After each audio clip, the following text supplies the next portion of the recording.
آقا صلی اللہ تعالی علیہ وسلم کے حضرت عثمان غنی کتنے گہرے دوست اور کتنے گہرے یار تھے۔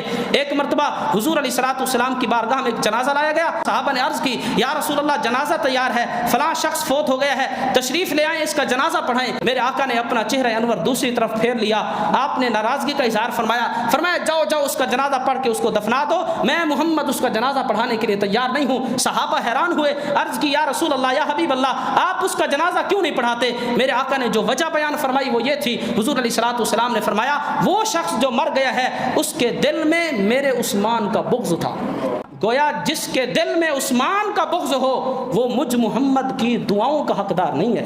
جنازہ دعا کا نام ہے نا، ہم جنازے میں میت کے لیے بخشش کی دعا کرتے ہیں۔ میرے آقا صلی اللہ تعالی علیہ وسلم نے اس بات کی وضاحت فرما دی کہ مجھ محمد کی دعاؤں کا مستحق اور حقدار وہ ہے جس کے دل میں عثمان غنی کی محبت ہو۔